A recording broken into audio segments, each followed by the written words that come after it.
You're listening to The Last Straw, the show about reclamation, reinvention, and momentum, hosted by executive leadership and reinvention strategist, Kristi Straw.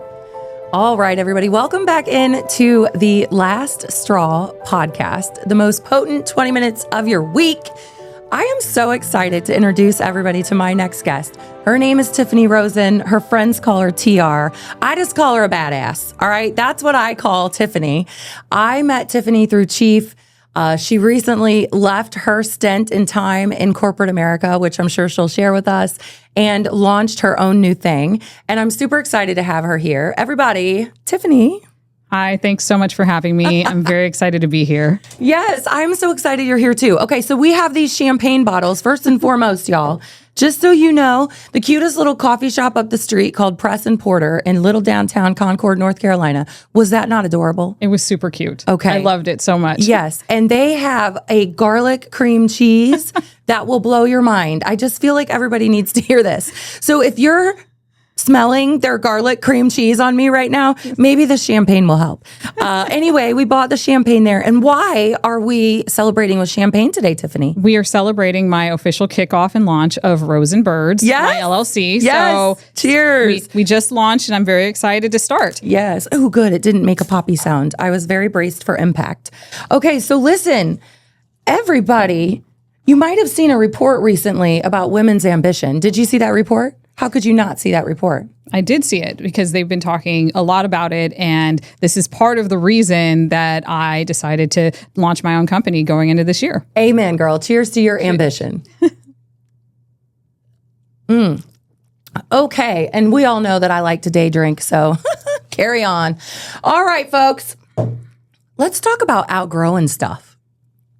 Right? Year of the snake, letting the bad stuff shed off. You know, the year of the snake doesn't end until February 17th after, which is why I'm launching this mastermind with my girlfriend, Hillary. And so we said, we're not starting it until after the shedding of the snake ends and we move into the year of the fire horse. So, girlfriend, up-leveling yourself. What do you know about this and where are you at in this season? So I would say going into the middle of, actually, even before this, I would say everything started with the catalyst in 2023, where I had gone through a lot of heavy things. I was dealing with parental, departures from this earth. I was dealing with finishing an MBA. Mind you, finishing an MBA when you have two small kids and you're past the point of education is a whole thing in itself, but trying to get all of that handled and then coming into the realization that I no longer felt like I was in the same position in corporate America. I felt like I had outgrown it. I felt like that box was too small and it was just time to evolve, and trying to find my way out of that when you're used to being in that box is really difficult. Sure. Now, I have a clarifying question because so many people say, and they'll come on the show and it's kind of their last straw moment, which is why they're guests anyways, right? Like, and you're like, I felt the box caving in and I had outgrown it.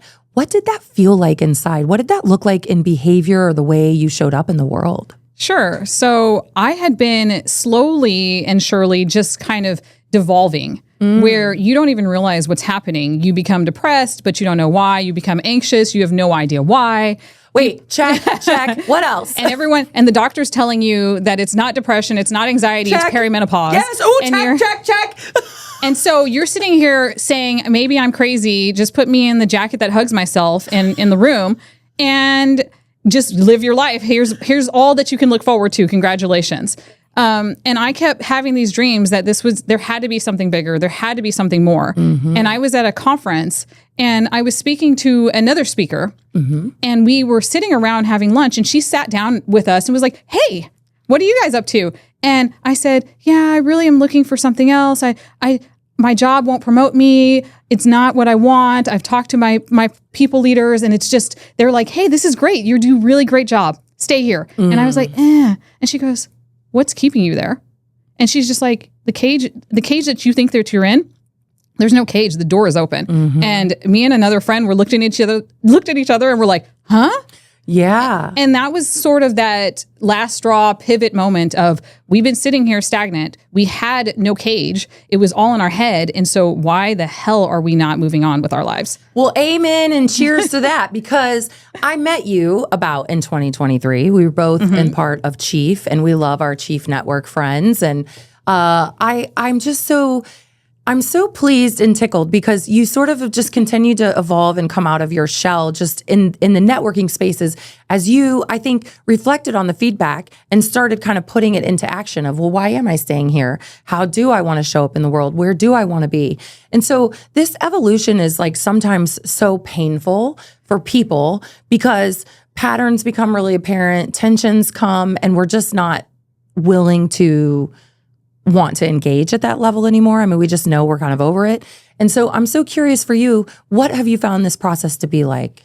So it's not easy. It's not linear. It's everything people say it is, where you don't realize that you're even in it until you come out on the other side and you're like, oh, this is what we're doing. We're evolving. And it is funny that it was the year of the snake, because I feel like middle of the year, my company and I parted ways, and that's where I got to really sort of shed that skin and then figure out like, hey, I'm out in the world proverbially naked and trying to figure it out. And what do I want to do? Who am I? What do I want to be? I'm not just a mom. I'm not just someone who was, in corporate America. I wasn't just a people leader. Who do I want to be going forward? And I think that having all of those things going through your head, having those emotions, you have to go through these different levels. And it's almost like a grieving session. So if you're going through all the stages of grief, that is where I went through those stages, because being in corporate America, that was the longest relationship of my life. So if you're in corporate America 20 years, you go through that grieving session of leaving something behind, divorcing that relationship, and trying to figure out who you are going forward. I love that you called it like the longest relationship of your life, because that's a really great way to look at it. There's a lot of compromise to have that sort of longevity in corporate America. Some would say compromise, I would say condition. And if you don't Annie up or whatever, I was going to say Sally up, whatever the term is, whatever. If you don't get in line, you don't really stay in that relationship long. And I noticed my last year or two, it just kept coming to a head. And there was just so much stuff that I was unwilling to be quiet about when I just saw gross injustices and inequities across 3 organizations in a row. And some of which who had won best places to work. And I thought, oh, hell no, have you actually worked there?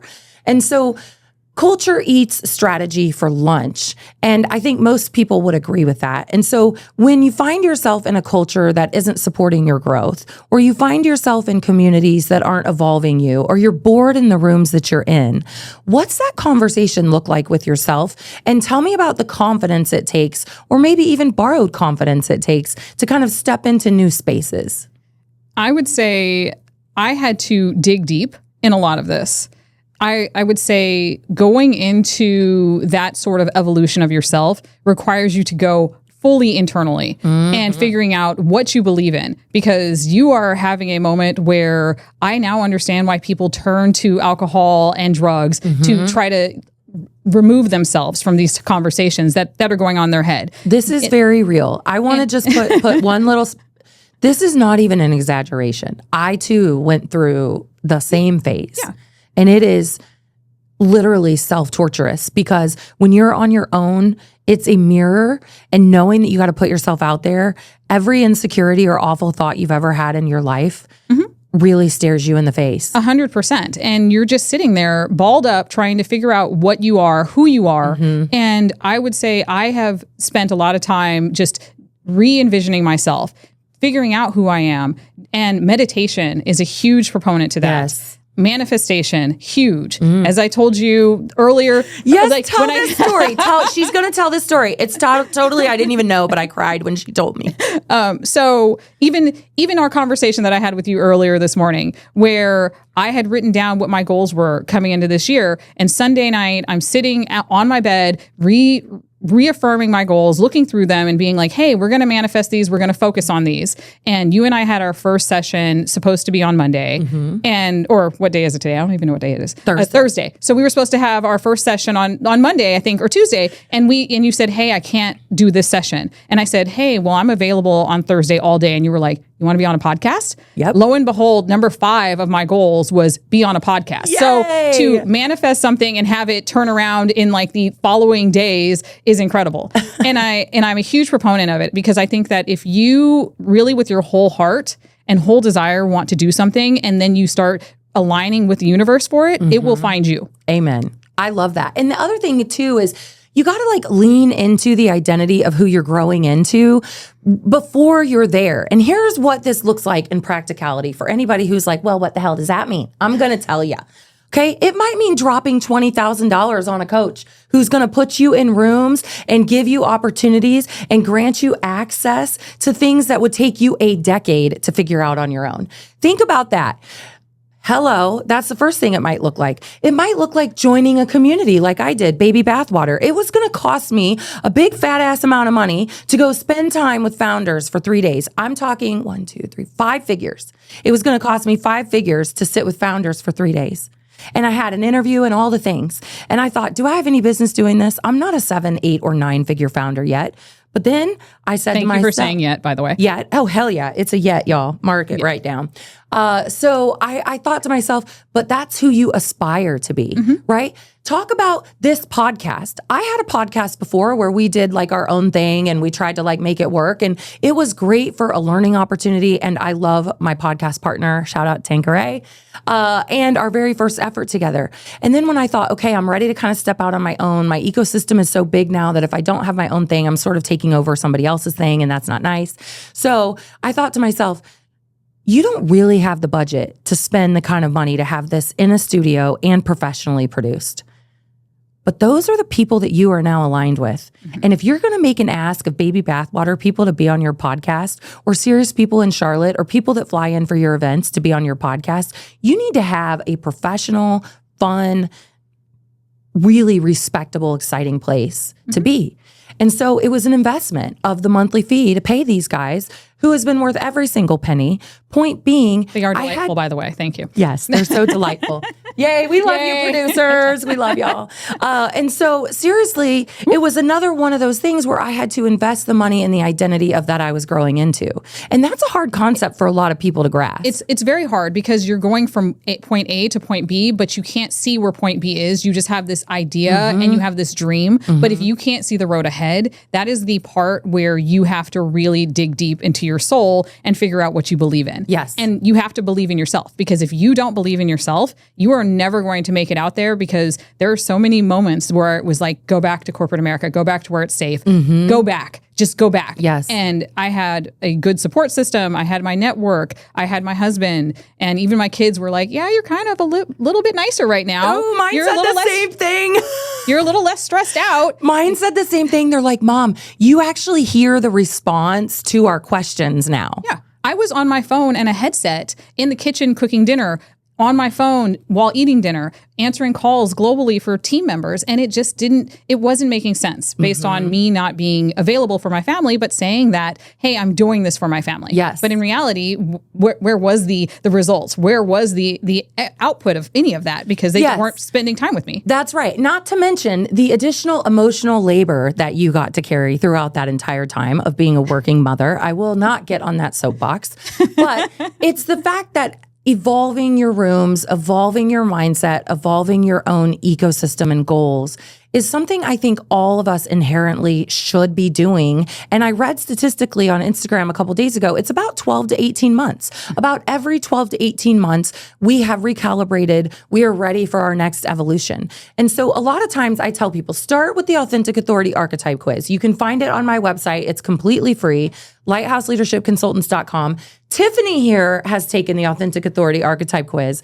She is, in fact, a catalyst, which hopefully y'all knew by her beautiful clothing. She's got kick-ass shoes on, too, by the way. Okay, her shoes are fantastic. And catalysts generally do. And we were just having our first coaching session, and I was talking to her about her catalyst energy and how that might show up.